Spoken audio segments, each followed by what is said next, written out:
Nenek tua tak punya gigi, sangat unik cara kunyahnya. Saya ucapkan selamat pagi, salam sejahtera untuk kita semuanya. Selamat datang dan selamat bergabung kepada seluruh Bapak Ibu, para Guardians yang hadir pada sharing session kedua yang diselenggarakan oleh Ministry of Finance Cyber Guardians. Bapak Ibu, topik sharing session kita hari ini adalah mengenai Learning Path Keamanan Informasi.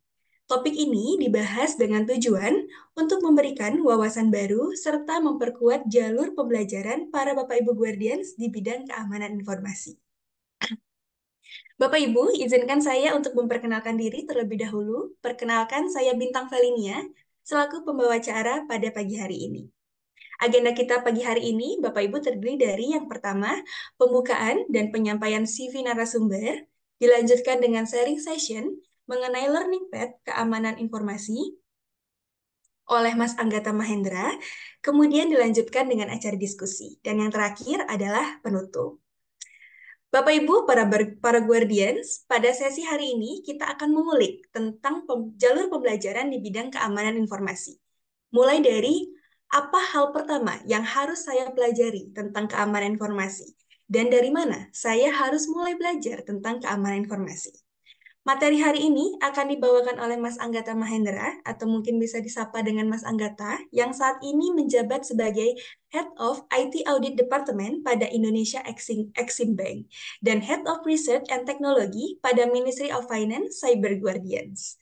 Sebelumnya, Bapak Ibu, Mas Anggata ini juga pernah menjabat sebagai seorang auditor IT pada Inspektorat Jenderal Kementerian Keuangan.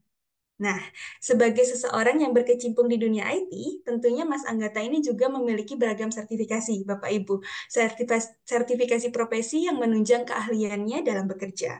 Seperti Certified Information System Auditor, Certified Information System Security Professional, Offensive Security Certified Professional, Offensive Security Certified Expert, GIACS Critical Control Certification, Certified Associate in Project Management, Certified Information Security Manager, Certified in the Governance of Enterprise IT, COBIT 2019 Foundation Certificate, dan IT Auditor oleh BNSP. Cukup banyak sertifikasi yang dimiliki oleh Mas Anggata terkait dengan keahliannya. Baiklah, Bapak Ibu para Guardians, inilah saatnya layar kita berikan kepada Mas Anggata untuk dapat berbagi mengenai Learning Path Keamanan Informasi. Kepada Mas Anggata, kami silahkan. Terima kasih Mbak Bintang. Assalamualaikum warahmatullahi wabarakatuh. Selamat pagi teman-teman semuanya. Rekan-rekan di Ministry of Finance Cyber Guardian. Oke, share screen atau ada yang bantu share screen? Si mungkin bisa next slide aja karena ya materinya sebenarnya cukup banyak ya. Semoga bisa selesai di satu sesi ini. Ini sekilas tentang saya. Ini tadi sudah disampaikan oleh Mbak Bintang. Saat ini saya jadi Kepala Departemen Audit TI di Indonesia Exim Bank, kemudian juga membantu untuk Research and Technology di MOFTG. Terima kasih teman-teman yang kemarin udah memasukkan datanya ikut Open Recruitment. Kemarin banyak yang daftar ke Research and Technology. Kemudian saya juga sebelumnya IT Auditor di Inspektorat Jenderal. Akhir saya PNS itu dari 22, tadi sudah bukan PNS. Kemudian next slide-nya. Mungkin eh, kalau bicara tentang cyber security ini mungkin saya jadi ingin waktu dulu awal-awal ya eh, ingin ngopi gitu di coffee shop gitu, datang ke coffee shop terus lihat menunya. "Wah, ini banyak banget menunya ya, ada yang apa espresso lah, ada yang long black lah, kemudian ada yang latte, kemudian pesen satu yang espresso gitu katakanlah, terus ditanyain lagi sama si masnya, "Mas, espressonya mau yang arabica atau yang apa? Ini kok ada pilihan lagi ya?" Pas kan biasanya kalau ngopi tinggal seduh Nescafe saset udah selesai gitu. Kemudian ditanyain lagi, "Mas, mau double shot atau enggak? Mau hangat atau dingin?" Kira-kira kalau mau ke cyber security juga mungkin teman-teman eh, apa ya overwhelmed gitu ya. Ini cyber security ini sebenarnya apa aja sih gitu. Kalau kita googling juga sebenarnya banyak online course atau material yang gratisan gitu, entah di YouTube atau di GitHub, atau juga ada juga kampus yang udah menyediakan jurusan khusus untuk cyber security gitu. Tapi kalau menurut saya pribadi ya, itu malah bikin kita bingung gitu. Ini pilihannya makin banyak. Sebenarnya cyber security ini enaknya mulainya dari mana sih gitu? Apakah cyber security itu tuh pasti penetration testing kah? Atau kalau forensik itu masuk cyber security atau enggak? Gitu? Atau bug bounty hunter itu masuk ke ranah cyber security atau enggak? Gitu. Nah, di sini mungkin next slide. Salah satu materi yang bagus, yang menurut saya bagus dan cukup lengkap adalah yang dari SANS Institute. Jadi SANS Institute ini dia lembaga yang memberikan training dan sertifikasi yang fokusnya adalah di keamanan security, atau di keamanan informasi. Jadi dari SANS menyediakan yang namanya Cyber Security Roadmap. Di situ mereka bagi menjadi yang area biru itu lebih ke technical, yang ujungnya adalah nanti mengenai defense yang warna biru, kemudian yang warna merah adalah mengenai offensive, kemudian yang abu-abu adalah yang ujungnya nanti terkait threat intel dan forensik. Kemudian yang warna hijau itu adalah PET untuk manajerial atau leadership. Ini lebih ke manajemen, nggak terlalu teknikal. Kemudian mereka juga menyediakan PET untuk yang ingin mengembangkan atau fokus ke cloud security atau industrial control system. Nah, dari cyber security roadmap yang dari Sans ini, saya coba untuk disimplifikasi, saya adaptasi di next slide-nya. Jadi dibagi menjadi dua fokus utama, yang teknikal di bagian atas dan kemudian yang manajemen di bagian bawah. Yang tadi ada industrial dan cloud itu kita keluarkan dulu karena itu sudah specialized banget ya. Dan untuk industrial sepertinya nggak terlalu relevan dengan kondisi di Kementerian Keuangan dan SMT di Kemenkyu. Untuk yang technical ini, yang pertama nanti dimulai dari security professional core. Jadi ini materi-materi atau bahasan-bahasan yang seharusnya dipahami dulu, belum nanti mecah jalur, entah itu kita mau ke fokus ke defense atau ke offensive atau ke forensic and threat intelligence. Di security professional core ini nanti akan dibagi lagi menjadi introduction ke cyber security. Ini lebih ke mengenal jargon-jargon aja. Jadi masih basic sekali itu, mengenal jargon-jargon terkait cyber security. Kemudian yang kedua adalah nanti security essential. Yang ketiga adalah mengenal teknik-teknik yang digunakan oleh hacker. Nah, kemudian untuk manajemennya nanti ada beberapa bahasan juga terkait security manager core yang idealnya dipahami dulu. Yang pertama adalah mengenai risk assessment, kemudian nanti juga ada mengenai bagaimana mengelola risiko manusia atau human risk. Human itu membawa risiko apa saja. Kemudian yang pasti adalah leadership essential. Jadi apa yang harus dimiliki oleh seorang leader di security information. Kemudian juga ada GIS control. GIS control adalah sekumpulan pengendalian yang berdasarkan konsensus itu dianggap kritikal dan itu menjadi prioritas untuk diterapkan di sebuah organisasi. Kemudian dari security manager core nanti akan ada beberapa spesialisasi untuk leadership seperti uh, menangani masalah strategic planning atau policy, kayak mission security tentunya, kemudian bagaimana membangun security culture, kemudian juga ada fokus ke incident management, dan juga yang terakhir adalah fokus untuk auditing sistem dan aplikasi. Slide-nya,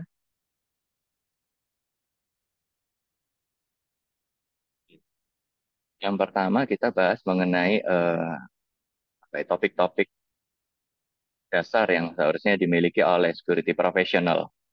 Yang pertama mengenai Introduction to Cybersecurity ini tadi ini cukup mengerti aja bahwa ada jargon-jargon cybersecurity yang misalkan principle of least privilege ini gampangnya adalah memberikan kewenangan yang ya sesuai kebutuhan gitu. Jadi kalau pegawai biasa seharusnya dia nggak boleh install sesuatu di laptop gitu. Dia harusnya nggak punya administrative right di laptop, apalagi ke sistem lain. Kemudian juga mengenal mengenai jargon CIA. CIA ini jargon yang pasti muncul di information security karena information security itu kita intinya adalah menjaga confidentiality, integrity, dan availability. Confidentiality itu mengenai bagaimana memastikan data tidak diakses oleh orang yang tidak berhak. Kemudian kalau integrity itu mengenai menjaga akurasi dari sebuah data. Jangan sampai data itu berubah tanpa eh, proses yang jelas gitu, tanpa prosedur yang tepat. Kemudian juga availability atau ketersediaan layanan. Jadi tiap data atau sistem itu ketika dibutuhkan dia harus bisa diakses oleh penggunanya. Nah, kemudian juga yang ketiga adalah perbedaan antara Windows, Linux, dan Mac. Ini walaupun mungkin bagi sebagian dari kita hal yang sepele, tapi bagi saya yang waktu itu awal-awal masuk ke audit TI dengan background saya adalah accounting, membedakan Windows dan Linux itu hal yang baru gitu. Jadi ternyata ada operating system yang namanya Linux dan itu memang berbeda dengan Windows gitu. Yang kernelnya berbeda. Kemudian ada lagi yang Mac OS sendiri yang juga lebih beda lagi gitu.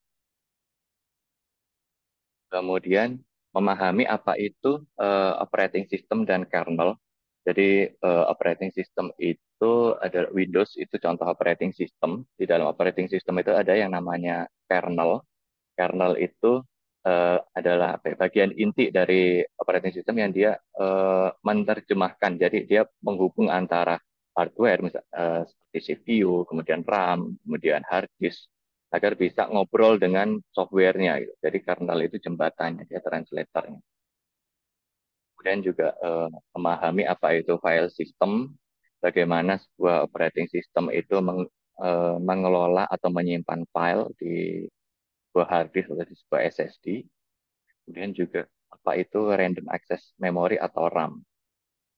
Jadi RAM itu yang kalau eh, gampangnya adalah dia menyimpan data hanya ketika ada power di laptop atau PC-nya. Jadi ketika dia mati PC atau laptopnya, data yang tersimpan di RAM dia akan hilang. Dan juga memahami konsep dasar mengenai kriptografi.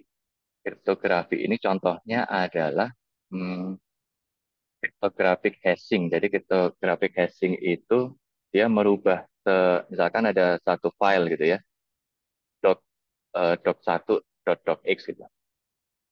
Itu nanti akan di hash, akan dihitung hashingnya yang akan menghasilkan serangkaian number alfanumerik yang spesifik yang kalau file itu diedit walaupun cuma satu huruf, kalau kita hash lagi dengan algoritma yang sama, maka hasil yang di hash yang dihasilkan nanti akan berbeda. Jadi ini cryptographic hashing ini untuk mengecek integritasnya, integritas sebuah file atau sebuah data.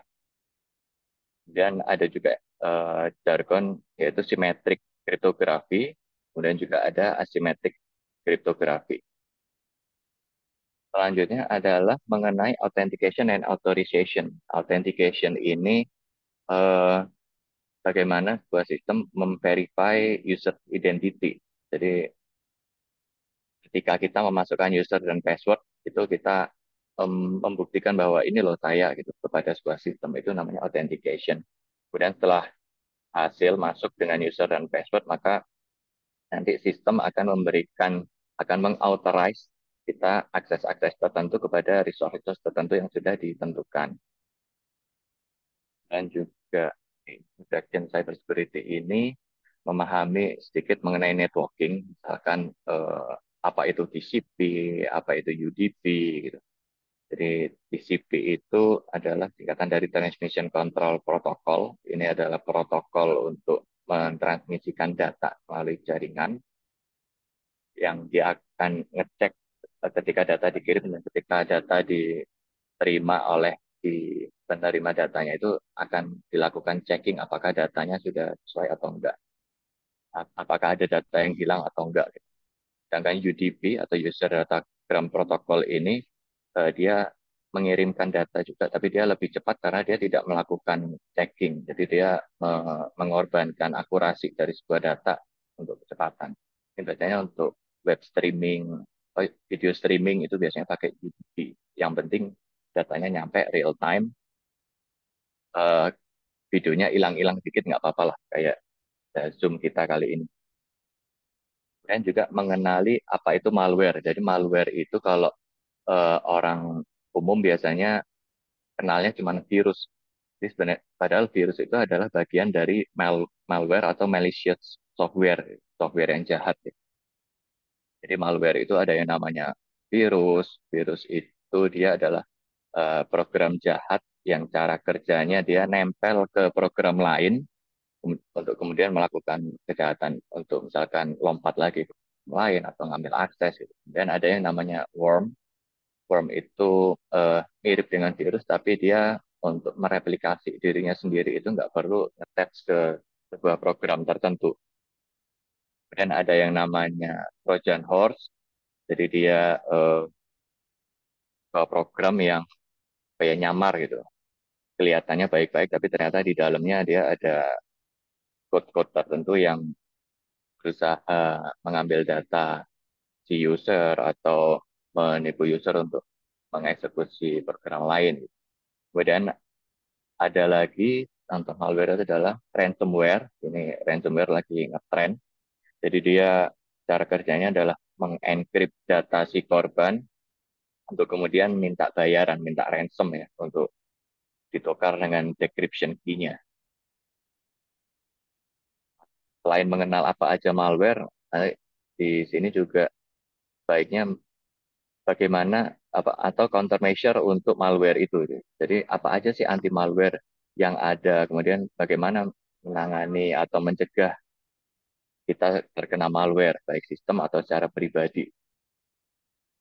Dan juga mengenal beberapa teknologi terkait security, misalkan adalah firewall, apa itu firewall, kemudian apa itu intrusion detection system, IDS, atau ada lagi yang namanya intrusion prevention system atau IPS. Jadi kalau firewall tadi itu dia memonitor dan membatasi, mengontrol eh, traffic atau transfer data yang masuk dan keluar. Jadi difilter dulu sama firewall, oh ini data yang boleh keluar, ini data yang boleh masuk, ya yang jagain. Dan intrusion detection system itu dia sebuah teknologi yang ngecek, oh ini ada percobaan untuk mengintrusi nggak sih, ada percobaan cyber attack nggak sih. Yang lebih canggihnya lagi adalah intrusion prevention system. Jadi selain dia mendetek, dia juga ngeblok aktivitas-aktivitas yang anomali, yang aneh. Setelah mengenal jargon-jargon yang tadi, introduction to cybersecurity, selanjutnya adalah mengenai security essential. Jadi di sini agak lebih deep lagi, walaupun juga masih ya jargon-jargon kulit-kulitnya doang lah. Nanti kalau untuk lebih detailnya ada di setelah kita milih, kita akan fokus ke defense atau offense.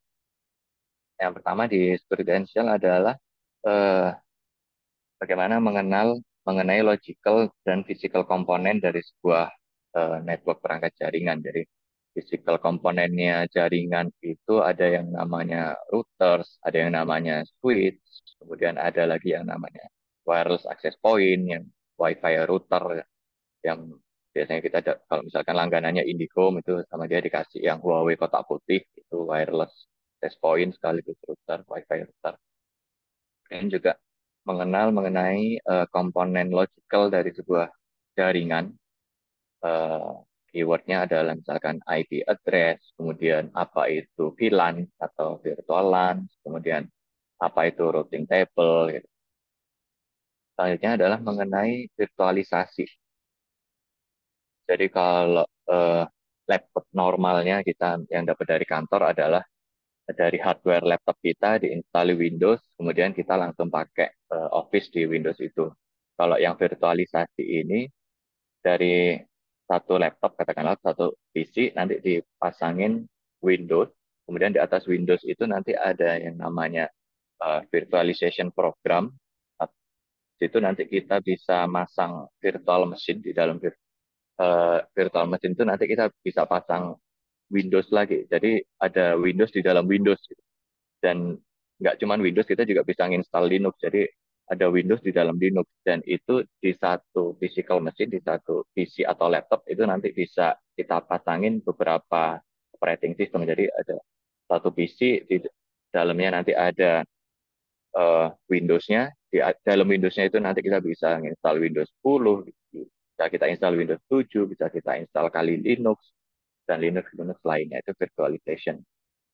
Kemudian juga mengenai wireless communication technology. Jadi ada yang namanya Wi-Fi, apa itu Wi-Fi, kemudian yang sekarang sudah ada di beberapa kota besar kita adalah 5G, seperti apa, dan juga selanjutnya mengenai konsep defense in depth. Jadi kalau di security itu, information security, eh, umumnya adalah menerapkan beberapa pengendalian secara multi layer. Jadi kalau ada satu layer yang sudah ke breach, yang sudah bolong gitu ya, sudah ditembus, itu kita masih ada beberapa layer protection lagi. Ini bisa misalkan kita ngamankan untuk akses ke server aplikasi gitu ya, yang ada di data center Kemenq katakan. Di situ ada perlindungan physical security, jadi yang masuk ke gedung itu harus misalkan nuker KTP atau hanya pegawai, kemudian pegawai pun juga hanya tertentu, kemudian masuknya berdasarkan access card, berdasarkan fingerprint, itu secara fisikal. Kemudian untuk masuk ke server juga nanti ada harus hanya bisa dari ruangan tertentu, hanya bisa dari IP address tertentu. Kemudian udah masuk ke IP address itu juga masih ada lagi user dan password untuk masuk ke situ. Itu contoh defense in depth. Kemudian juga prinsip mengenai apa itu identity management dan access control. Jadi ini berbicara mengenai bagaimana memberikan akses ke individual sesuai principle of least privilege yang di atas tadi. Jadi hanya orang yang berhak yang bisa mengakses sebuah resource. Kemudian juga mengenai access control itu nanti akan berbicara lagi mengenai authentication yang tadi di awal, tapi akan lebih deep. Kemudian authorization itu seperti apa dan bagaimana menjaga akuntabilitas di dalam sebuah sistem. Dan juga ada baiknya mengenal beberapa security framework. Security framework ini seperti CIS control yang tadi sempat saya sebutkan dan nanti akan kita detailkan lagi. Jadi itu CIS control itu adalah kontrol-kontrol yang sudah disusun berdasarkan prioritas dan di situ juga dibagi kalau misalkan organisasi Anda adalah organisasi yang kecil, ini kontrolnya cukup yang seperti ini. Kemudian kalau yang medium nanti ada level lebih deep-nya lagi. Kemudian kalau sudah large enterprise itu ada kontrol yang lebih rigid lagi. Kemudian ada lagi cyber security framework dari NIST, National Institute of Standard and Technology dari Amerika. Itu juga framework yang menurut saya apa ya mudah untuk dipahami dari orang yang belum masuk ke technical. Kemudian ada lagi framework dari Metal Attack itu lebih ke technical mengenai teknik-teknik yang digunakan oleh hacker di dunia nyata.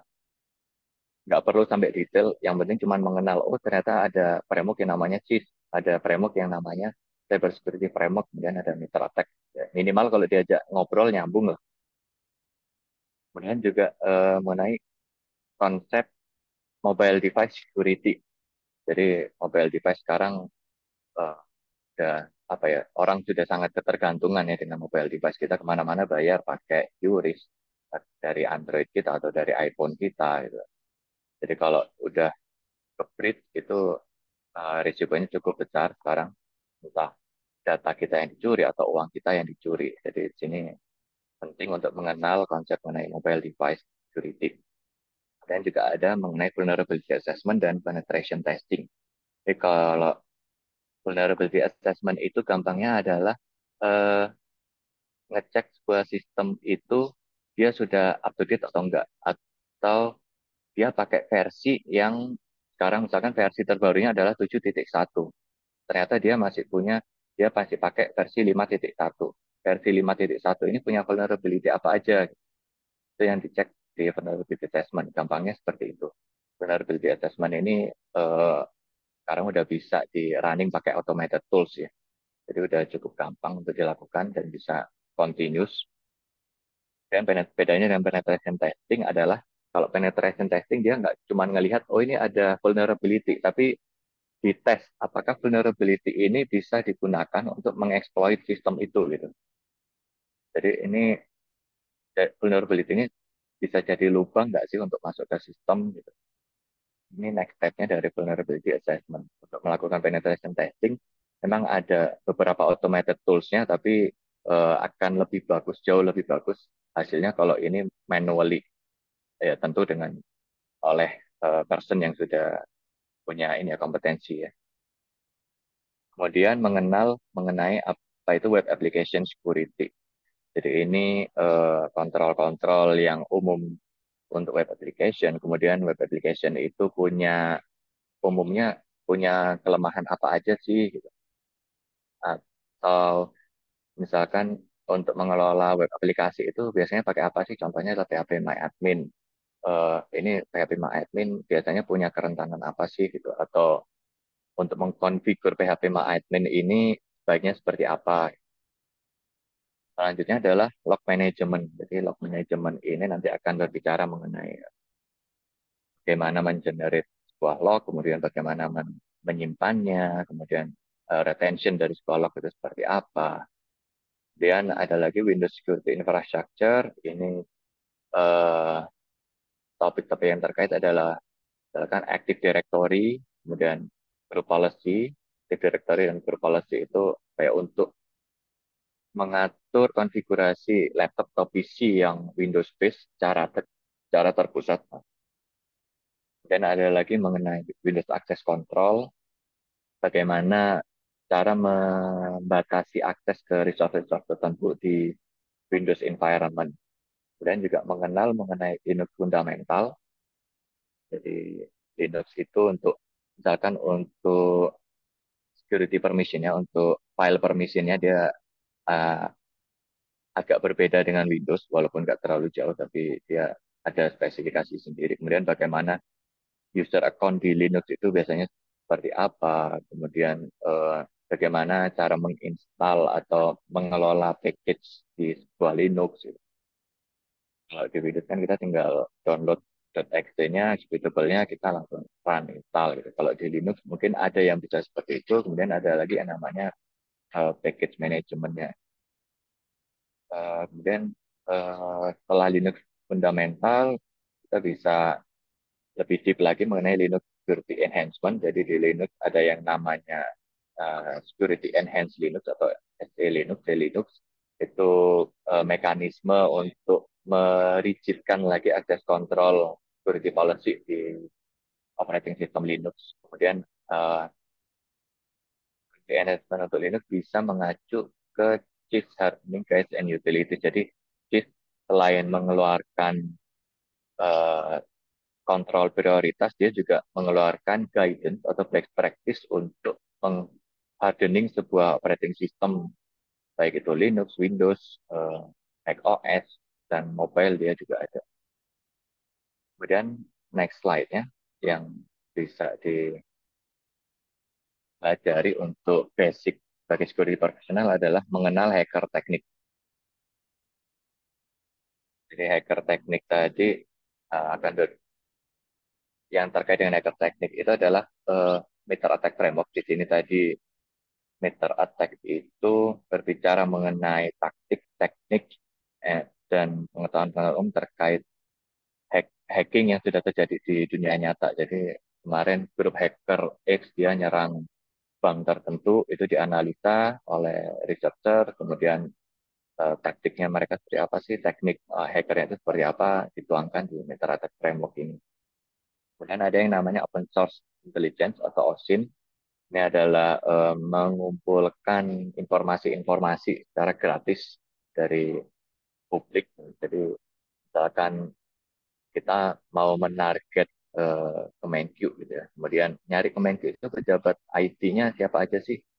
Terus itu kan tinggal di googling sebenarnya bisa ya. Kemudian si X ini dia kira-kira eh, suka main di mana sih? Itu bisa kita lihat dari misalnya dia WFA-nya seringnya di mana, di coffee shop mana gitu. Misalkan dia sering nge-share di Instagramnya atau WhatsApp statusnya gitu, share location, oh saya lagi ngopi di sini, oh saya lagi ngajar di PKN STAN gitu. Itu bisa kita cari datanya secara gratis itu menggunakan teknik open source intelligence. Kemudian ada yang namanya website reconnaissance. Ini bagaimana kita mengumpulkan eh, informasi dari website yang akan kita target untuk dites keamanannya. Kemudian juga network and host scanning menggunakan Nmap. Jadi Nmap atau network mapper ini adalah aplikasi gratisan yang sering dipakai untuk network discovery atau melakukan audit security juga kita biasanya menggunakan Nmap. Jadi ini tools sederhana yang sangat powerful dan ini layak untuk dipelajari. Kemudian apa aja password attack yang ada? Jadi misalkan istilah mengenai brute force, kemudian apa itu password hash, dan bagaimana mengcrack sebuah password, toolsnya apa saja, itu bisa kita googling sebentar. Kita wajib tahu kira-kira cracknya itu apa aja, kemudian apa aja yang terkait password attack. Kemudian ada yang namanya Metasploit Framework, ini adalah open source lagi, tools untuk melakukan penetration testing. Ini dan cukup powerful. Dan apa itu command injection, bagaimana penyerang memanfaatkan kerentanan di website dengan command injection sehingga dia bisa mengambil alih sebuah operating system, katakan. Dan apa itu SQL injection? SQL itu adalah bahasa untuk database. Bagaimana sebuah attacker dia memanfaatkan kerentanan dengan SQL injection.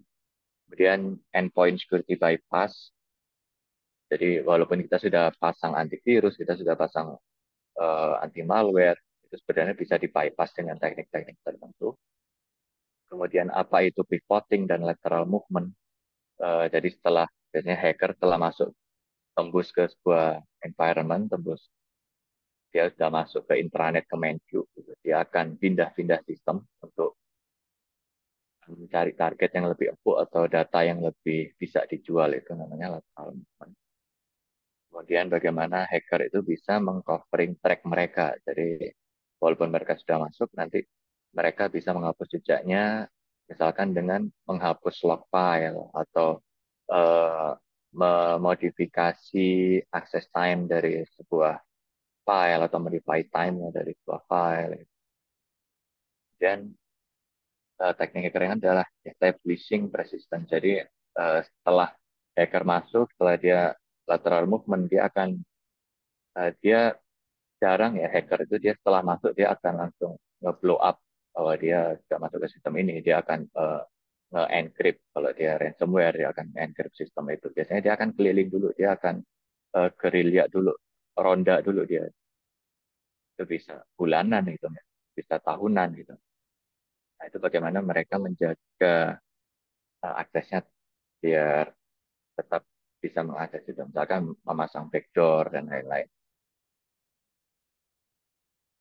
Nah, selanjutnya adalah setelah memahami basic-basicnya, ini kita mulai menentukan pilihan nih. Kita mau fokus ke defense atau ke offensive atau ke forensic and threat intelligence. Mungkin next slide. Kalau di defensive ini bisa saya sarikan bisa fokus ke 7 poin ini atau 7 fokus area ya. Ini nggak harus urut, ini bisa memelajarinya random bisa juga fokus ke satu hal, misalkan cuman fokus ke Blue Teams atau bisa mau menguasai semuanya juga silahkan. Ini cuman opsi aja biar memudahkan. Yang pertama adalah mengenai monitoring and operation. Kalau di monitoring and operation ini topik-topik yang terkait atau yang bisa dipelajari adalah eh, mengenai modern security architecture principle. Jadi, ada yang arsitektur mengenai detection oriented, jadi ini arsitektur dia fokus untuk mendeteksi sebuah threat, kemudian dia ada lagi yang lebih fokus ke post exploitation, jadi bagaimana memitigasi impact dari sebuah breach yang sudah terjadi, kemudian juga nanti bicara mengenai security operation center atau SOC dan lain-lain. Kemudian juga mengenai misalkan teknik di seperti arsitektur, yaitu uh, data exfiltration analysis. Jadi bagaimana kita sebagai orang yang punya role untuk defense itu kita menganalisis bahwa ini sudah ada data yang tercuri, sudah ke exfiltrate atau enggak, ya. Sudah keluar dari organisasi kita atau enggak. Kemudian bagaimana membuat internal segmentation dari network, jadi membagi-bagi jaringan ke segmen-segmen tertentu untuk membatasi akses, jadi biar nggak bisa lompat antar segmen. Kemudian mengenai continuous security monitoring, itu juga masuk ke monitoring and operation. Selain itu juga pegangannya adalah endpoint protection. Jadi di monitoring and operation, bagaimana memahami bahwa firewall itu adalah ada yang host base, kemudian ada lagi yang IDS host base, kemudian apa itu Microsoft Defender, kemudian juga memonitor service log. Jadi nggak cuma log dari usernya aja yang dipantau, tapi juga log dari sistemnya, dari OS-nya, dari aplikasinya itu juga dilakukan pemantauan. Dan selanjutnya adalah nomor dua ini network interaction detection. Di sini yang awal mungkin memahami dulu konsep TCP/IP. Apa itu TCP/IP? Itu adalah networking protokol yang yang memungkinkan komputer berbicara dengan komputer lain melalui internet. Kemudian juga mengenal Wireshark. Wireshark itu tools untuk melakukan network analysis dan juga OSI layer, 7 OSI layer itu penting untuk dipelajari untuk network interaction detection. TCP, UDP tadi sudah kita singgung, kemudian ada lagi mungkin tools lain seperti Scapy, itu tools berbasis Python untuk memodifikasi atau menganalisis sebuah paket data jaringan. Kemudian juga mengenai modern HTTP. Jadi ada HTTP, ada HTTP2, HTTP3, itu perbedaannya apa, dan security-nya seperti apa. Um, dan mungkin juga pengenalan sedikit mengenai network forensic analysis, walaupun terlalu deep, tapi itu worth untuk dipelajari. Yang ketiga adalah Blue Team Fundamental. Ini mungkin berbicara mengenai threat intelligence platform, kemudian network arsitektur, bagaimana capture traffic dan menganalisis, kemudian endpoint defense, tapi lebih deep lagi, bagaimana mengkonfigur antivirus, mengarsitekturkan antivirus biar bisa centralized, biar bisa termonitor, kemudian interaction detection system, dan lain-lain. Kemudian juga sebagai blue team mungkin perlu memahami bagaimana log logging di Windows dan Linux itu bekerja. Jadi ada sedikit perbedaan. Jadi Windows punya karakteristik sendiri, kemudian Linux punya karakteristik sendiri. Tapi kalau misalkan organisasi kita cuma menggunakan Windows, ya cukup Windows logging aja yang perlu kita pelajari. Kalau di Kemenq kan kita campur, ya, ada Windows, ada Linux, tergantung karakteristik sistemnya.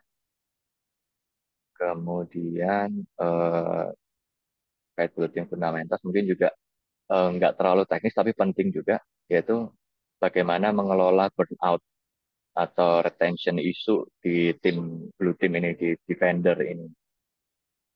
Jadi eh, jagain atau punya role defense itu stres karena kita nggak tahu ini kapan sudah jebol atau ini pengendalian kita efektif atau enggak. Berbeda dengan ofensif gitu. Ofensif itu lebih rewarding gitu. Jadi kalau kita nyoba-nyoba ngintrusi gitu, itu lebih ketahuan, oh ini berhasil atau enggak, oh kita tembus atau enggak. Kalau di blue team itu dia apa ya, lebih rentan burnout. Kemudian juga mengenal lebih dalam mengenai open source intelligence.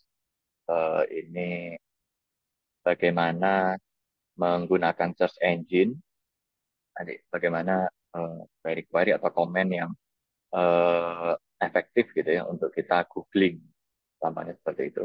Kemudian juga mengenal apa itu web archive. Jadi ada website yang namanya Wayback Machine. Ini walaupun misalkan sebuah website sudah dihapus, kita masih bisa mengakses website itu melalui Wayback Machine. Jadi di Wayback Machine ini dia mengcapture eh, website-website yang ada di dunia, yang ada di internet, sama dia di capture, jadi ditanggalin, oh di 2 Januari 2019 itu website X itu dia tampilannya seperti ini. Dan kalau di 7 Agustus 2022 dia tampilannya berubah jadi seperti ini. Itu masih bisa kita akses melalui Wayback Machine. Dan di OSIN ini juga perlu memahami bagaimana melakukan analisis atas image analysis. Jadi kita dan ada download image, di image itu bisa ditempelin metadata, jadi ada data selain gambar, di belakangnya itu ada data kapan foto ini dibikin, lokasinya di mana, itu perlu dipelajarin juga untuk OSIN. Kemudian bagaimana mengelola data yang besar, misalkan ada bridge data, contohnya apa ya, yang agak aman ya, pemilik pemilu, kan udah bridge, kemudian udah disebar oleh hackernya, ini kalian boleh download gratis deh, aku kasih ini. Di Indonesia ini open source banget nih, datanya open source semua nih. Kalian download deh. Nah, itu bisa dimanfaatkan untuk OSIN. Itu nanti karena datanya besar itu perlu teknik tertentu untuk mengelolanya. Kemudian juga mengenal dark web. Dan di defense ini advanced security essential. Jadi tadi udah ada basicnya, ini lebih advance lagi. Jadi contohnya adalah mengenal penetration testing itu step-stepnya apa saja, kemudian security operation itu apa aja, kemudian ada yang namanya active defense berupa honeypot. Jadi honeypot itu jebakan Batman. Kalau dari sisi hacker kelihatannya ini adalah sistem yang, ini sistem yang gampang dijebol banget nih, tapi ternyata itu adalah honeypot. Jadi ini di set oleh defense untuk di op, apa ya, di recovery oleh si hacker. Padahal sisi defense-nya itu dia mempelajari, oh hacker itu kalau nyerang ternyata seperti ini loh, honeypot. Kemudian eh, data recovery pakai SDK Imager itu juga bisa dipelajari untuk advanced security essential. Kemudian selanjutnya adalah memanfaatkan PowerShell di Windows. Jadi PowerShell ini tools yang powerful banget untuk mengelola data, untuk mengelola Active Directory juga bisa, untuk remoting juga bisa, untuk hacking juga bisa, untuk defense tentunya pasti bisa juga gitu. Dan PowerShell itu juga sekarang bisa kita manfaatkan yang namanya ChatGPT. Jadi kita kalau aku pengen ngecek sesuatu pakai PowerShell, kita cemplungin aja ke ChatGPT, nanti dia akan bantuin kita code-nya seperti apa sih, script-nya seperti apa. Selain ChatGPT juga ada dari Microsoft sendiri, Microsoft Copilot itu juga bisa kita manfaatkan untuk belajar PowerShell. Dan Git Control, kontrol itu untuk versi terakhirnya, versi 8, ada 18 kontrol utama. Mungkin sedikit untuk yang prioritas utamanya adalah yang prioritas satu itu bicara mengenai inventory and control of enterprise asset. Jadi hardware asset itu minimal sudah sudah diinventaris oleh organisasi. Jadi tahu kita organisasi itu punya hardware apa aja sih gitu. Terus yang kedua adalah inventory of and control of software asset. Jadi tadi hardware, sekarang software kita pakai software apa aja sih di organisasi kita.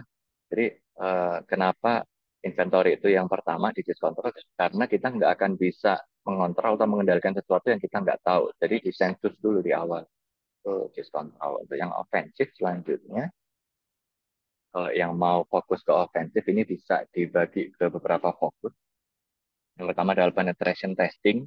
Di sini mungkin bisa dipelajari mengenai mindset professional pen tester. Jadi kalau untuk melakukan penetration testing itu nggak asal kita ngehack sebuah website atau kita nguji-uji sebuah website, tapi juga bagaimana uh, seorang professional pen tester itu melakukannya secara ethically and legally.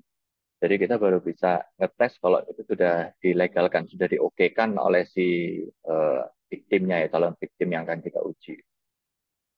Kemudian juga scoping dan role of engagement untuk melakukan pentest itu seperti apa. Jadi di awal itu selain dapat izin, izinnya juga harus jelas yang diuji itu website yang mana sih atau server yang mana gitu. Jangan sampai kita menguji yang di luar yang di luar scope. Jadi takutnya nanti kalau terjadi apa-apa di sistem yang kita uji dan itu di luar scope, itu pentester yang akan disalahkan. Kemudian penetration testing ini juga mempelajari Nmap secara dalam. Jadi Nmap itu punya scripting engine, itu bisa di custom untuk bisa lebih powerful lagi melakukan network discovery atau vulnerability detection. Nmap itu juga bisa dan juga bisa dimanfaatkan untuk exploitation juga ya.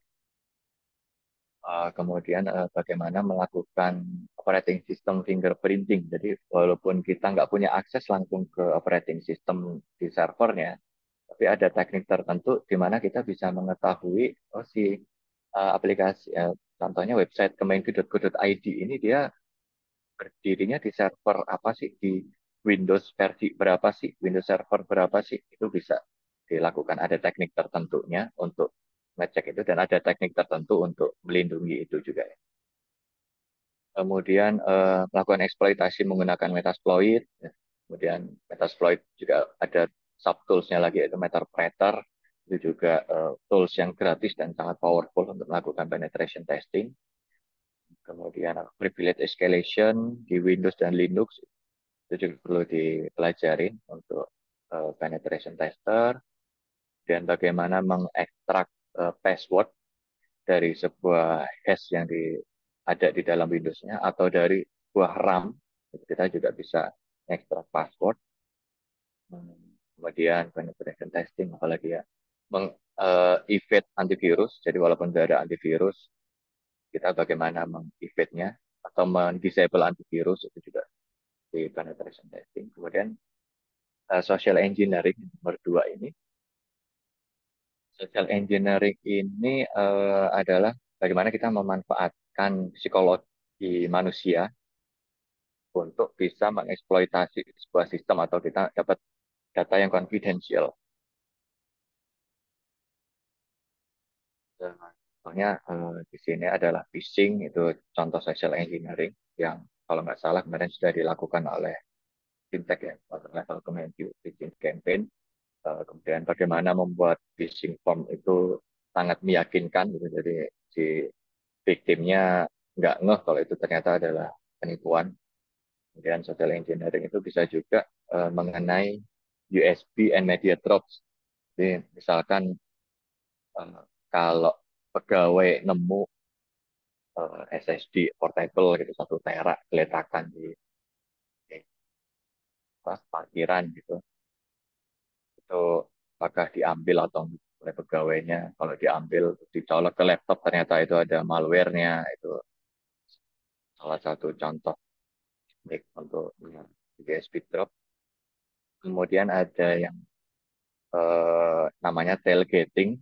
Jadi tailgating itu adalah teknik di mana kalau misalkan kita masuk ke ruang kantor itu kan harus nge-tap kartu dulu ya. Dan itu ternyata di belakang kita ada orang yang nempel ke kita tuh ikut masuk. Itu namanya tailgating. Padahal dia nggak punya kartunya.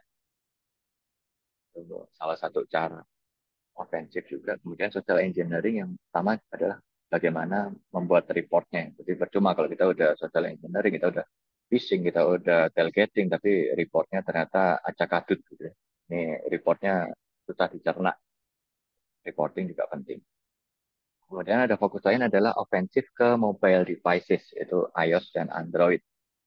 Jadi iOS itu dari Apple, dia punya arsitektur sendiri, dia relatively lebih secure daripada Android, walaupun bisa juga sebenarnya diakalin pakai di jailbreak itu dia juga bisa di bypass security-nya. Kemudian iOS, data storage dan file system arsitekturnya itu juga perlu dipelajarin.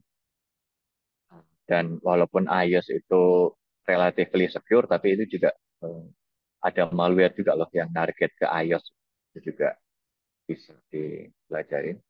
Kemudian ada yang namanya Corellium, itu tools untuk eh, kita memvirtualisasikan iOS dan Android gitu. Jadi kita bisa melakukan riset lebih mendalam mengenai iOS dan Android pakai tools Corellium tadi. Tadi iOS arsitektur, Android juga pelajarin arsitekturnya, itu open source operating system untuk mobile dari Google, itu punya uh, karakteristik sendiri. Kalau kemudian untuk iOS tadi di jailbreak, itu di Android ada yang namanya routing. Kemudian malware di Android itu dia lebih banyak malware-nya daripada iOS.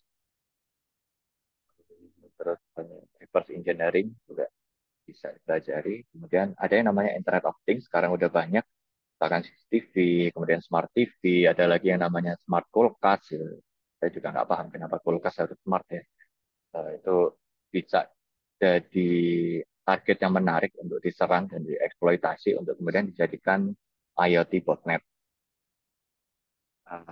IoT ini bisa di mana kita apa, mengintercept data dari IoT itu, dia smart kulkas tadi dia akan ngobrol ke server tertentu, bagaimana kita mengintercept eh, komunikasinya itu, misalkan menggunakan code suite, kemudian eh, kita exploit, kita suruh ngapain lah, kita jadikan botnet gitu. Dan kemudian IoT, ada lagi teknologi IoT itu dia pakai Wi-Fi, kemudian dia pakai Bluetooth Low Energy, itu topik yang menarik juga untuk dipelajari. Kemudian juga Zigbee. Zigbee itu protokol komunikasi di IoT menggunakan radio ya. Tapi dia lebih low power daripada Wi-Fi. Kemudian wireless itu juga fokus yang tertentu lagi untuk ofensif. Itu ada yang namanya sniffing Wi-Fi, kemudian nanti bagaimana mengeksploitasi Wi-Fi hotspot, kemudian eh, bagaimana menyerang kayak WEP atau WPA2 untuk pengamanan Wi-Fi. Um,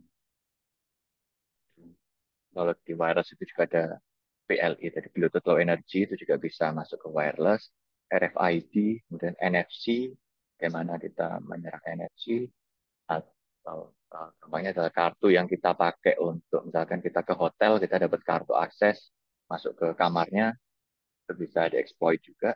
Kemudian yang terakhir adalah mengenai red team operation. Di sini beberapa topik yang menarik. Jadi setelah penetration testing ada yang namanya red team.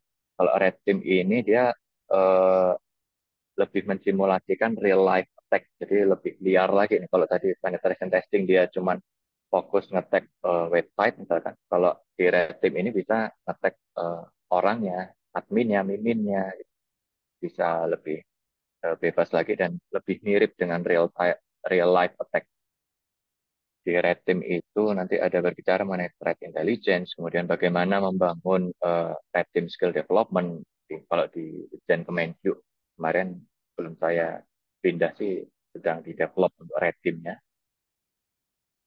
Kemudian ada lagi mengenai local privilege escalation, dan yang paling penting tentu reporting ya, reporting dan retesting. Jadi setelah red team menemukan sesuatu, dibagikan kepada ke blue team, diperbaikin, kemudian di retest lagi. Setelah itu reporting.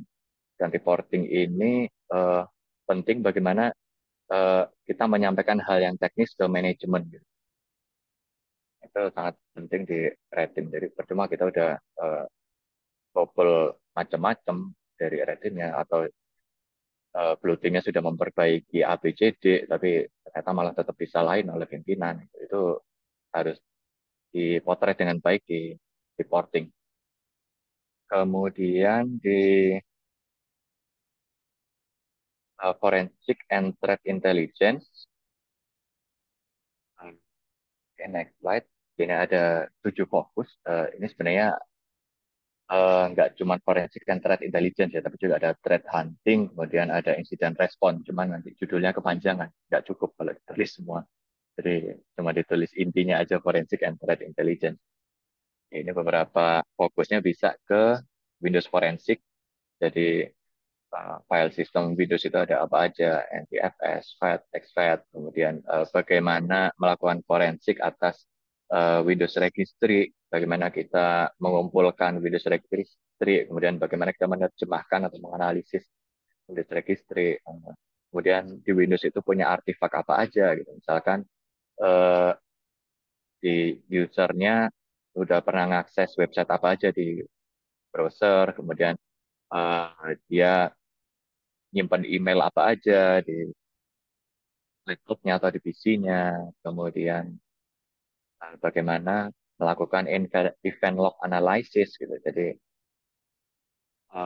dari event log yang ada di Windows itu nanti kita analisis, kita bikin timeline, jadi bisa ketahuan eh, kronologisnya seperti apa sih. Misalkan kalau laptop itu ke breach atau laptop itu kena ransomware atau laptop itu ternyata dijadikan digunakan pegawai untuk eh, jadi internal threat, menyerang server Kemenku katakanlah ya. Jadi si pegawai ini ternyata penjahat gitu ya, dia eh, bobol data Kemenku, dia jualan data Kemenku, itu laptopnya kita forensik, kita lakukan event log, dan bagaimana merecovery data yang sudah di-delete juga bagian dari Windows Forensik. Kemudian Linux Incident Response and Threat Hunting, ini yang pertama tentu memahami Linux file system itu seperti apa, kemudian tools yang bisa digunakan untuk melakukan forensik, contohnya adalah SwiftKit, dari Sun, kalau nggak salah ya.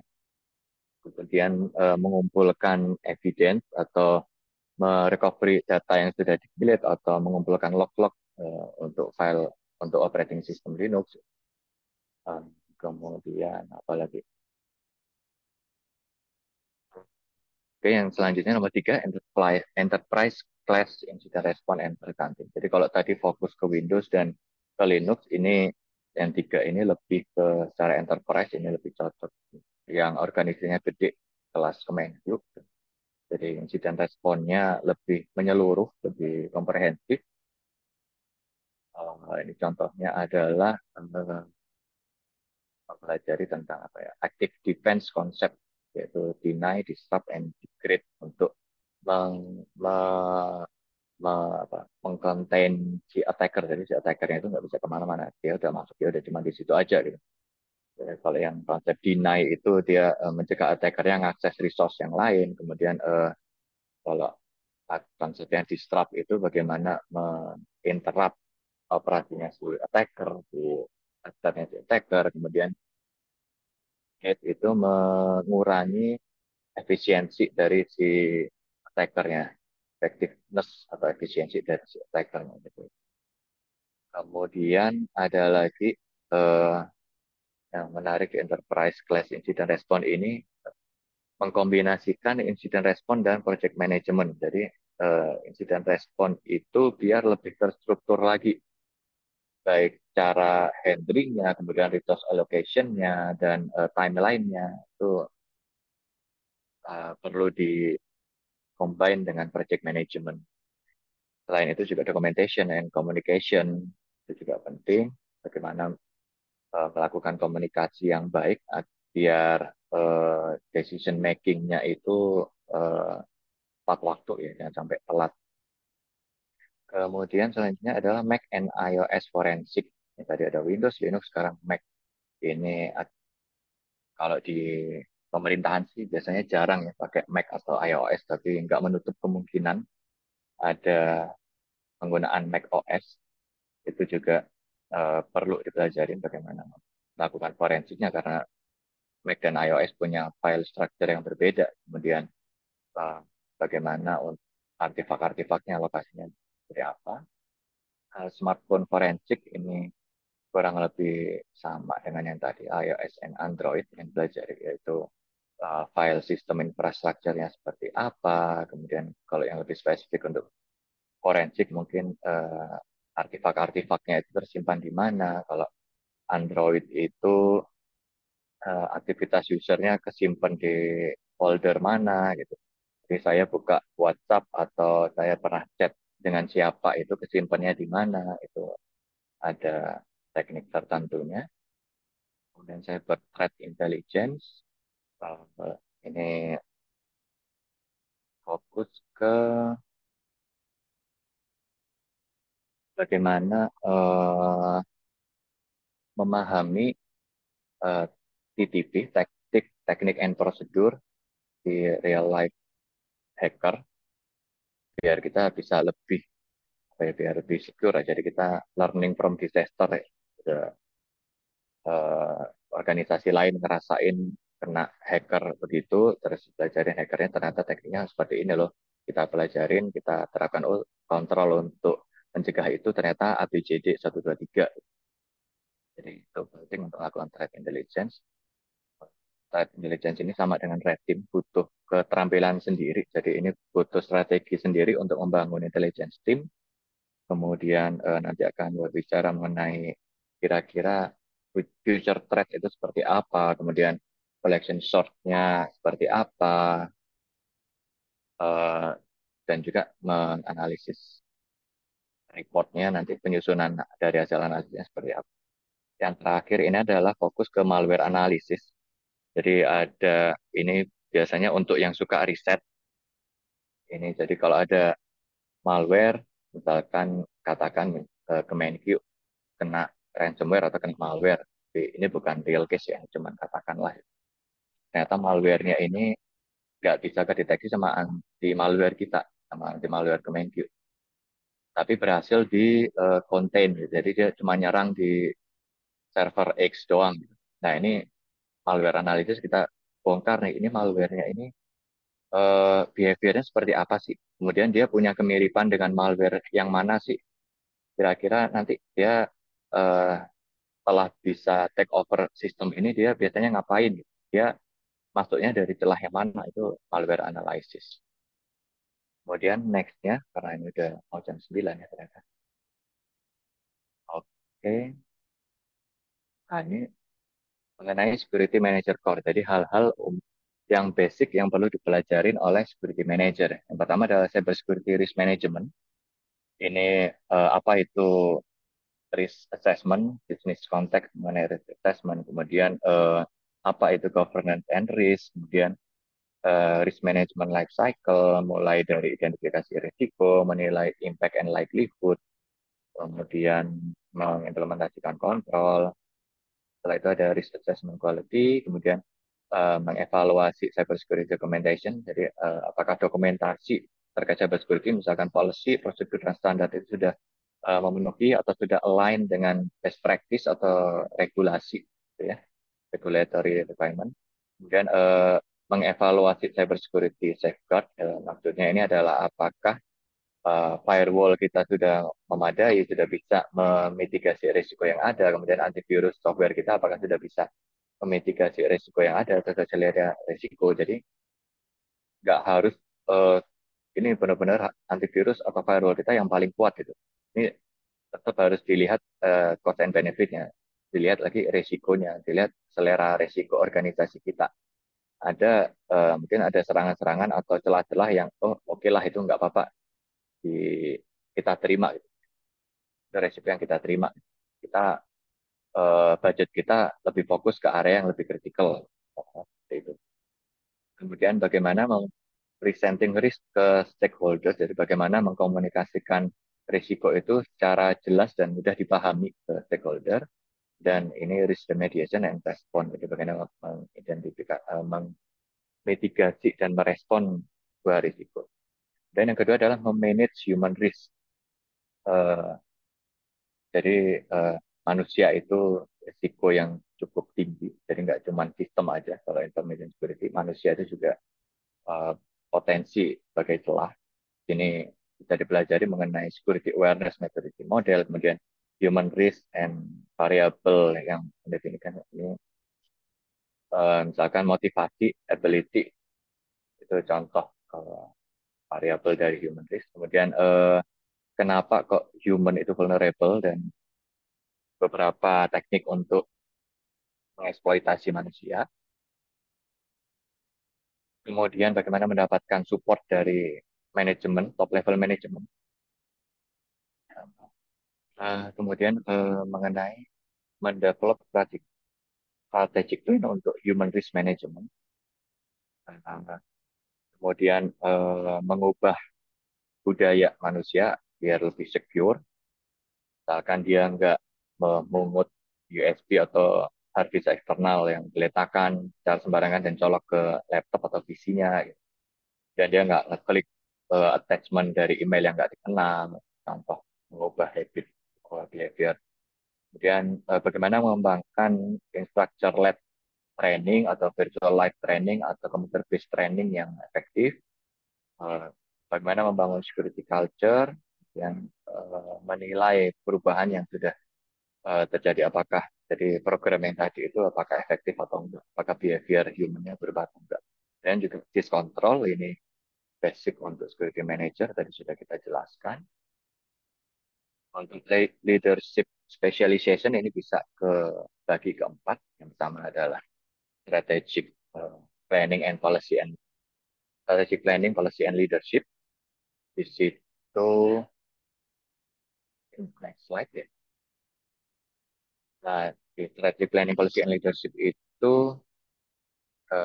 bagaimana kita memahami bisnis kita. Jadi organization goal, operation, culture, organisasi kita seperti apa itu perlu dipahami dulu. Kemudian memahami threat yang terkait dengan organisasi kita.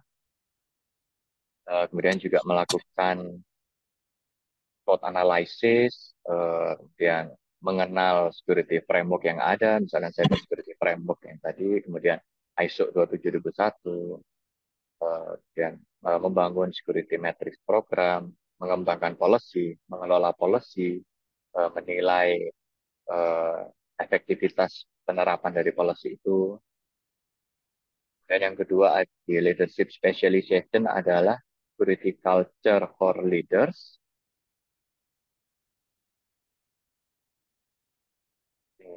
Next slide. Oke.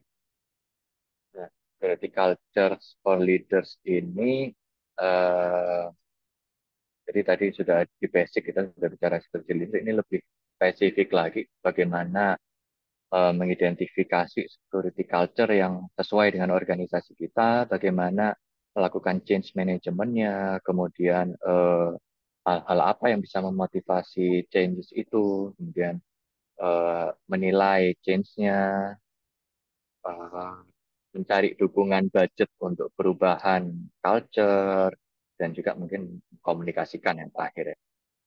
Yang ketiga adalah cyber incident management. Ini bagaimana men-scoping atau mendefinisikan sebuah insiden, kemudian mengelola dampaknya, kemudian reportingnya, project management ya, sebuah insiden manajemen seperti apa, kemudian bagaimana memanage, misalkan kita pakai cloud based, misalkan kita pakai Azure atau kita pakai Amazon dan yang lain, bagaimana kita memanage insiden terkait hal itu, kemudian bagaimana AI mungkin membantu insiden manajemen, itu juga AI sudah masuk ke ranah insiden manajemen, dan juga mungkin mengenal ransomware yang bisa jadi ancaman in manajemen. Dan terakhir adalah terkait auditing. Jadi ini bagaimana tools-tools yang bisa membantu audit mengenai information security, kemudian mengenal Nmap, itu Nmap juga berguna untuk auditing, kemudian PowerShell juga bisa dimanfaatkan untuk auditing, dan tentunya juga memahami Windows dan Linux operating system, mulai file sistemnya, file dan lain-lain, file integrity-nya, file structure-nya. Wah, kemudian juga menggunakan Burp Suite, itu kemarin juga kami gunakan untuk auditing juga. Nah, mungkin yang terakhir adalah tips. Jadi, jadi tadi ada offensif, ada defensif, kemudian ada forensic and threat intelligence, kemudian ada mungkin next slide, ada jalur leadership specialization. Jadi yang pertama adalah kita tentukan dulu nih kita mau fokus yang kemana. Kalau kita misalkan udah fokus, saya suka ngoprek-ngabrik nih, saya jadi pentester aja deh, gitu. Atau saya suka nganalisis, suka ngoprek gitu ya. Saya malware analysis aja deh, gitu. Itu kita tentukan dulu goals-nya, biar nanti kita tahu, oh ternyata ini yang akan kita pelajarin. Kemudian juga jangan mudah menyerah. Jadi information security itu memang berat, dan dengan komunitas ini kita bisa saling sharing, kita bisa saling membantu. Nggak semua orang bisa jago di semua hal. Jadi pasti ada yang specialized di pen testing, ada specialized di defense, ada specialized di SOC gitu. Itu kita bisa saling bantu. Kemudian juga eh, kalau sudah mentok, ya itu kita waktunya untuk break ya. Kita istirahat sebentar lah, kita istirahat jenak, itu kita ngasuk dulu, kita sebat dulu ya. Kalau buat yang rock kita enjoy dulu, baru nanti kita mulai lagi untuk mempelajari atau mendalami apa itu information security. Oke, next slide. Nah, itu sekian dari saya. Mungkin saya kembalikan ke Mbak Bintang.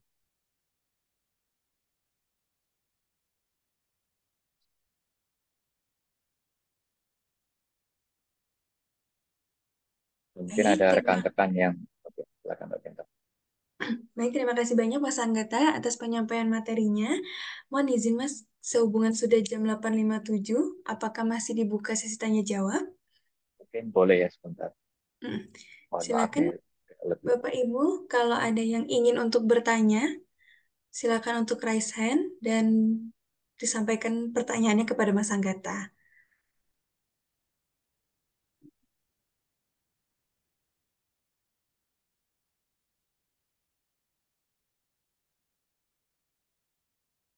Oke, mungkin saya tambahkan sedikit. Ini slide-nya akan kita share seperti yang sharing session satu. Jadi mungkin teman-teman yang karena hari ini hujan ya, jadi mungkin ada yang telat atau mungkin karena ini udah mentok partisipannya kayaknya mentok di 99. Nanti jadi bisa mempelajari slide-nya dan juga ada notes-notes-nya, nanti ada notes detailnya untuk bisa lebih dikorek lagi.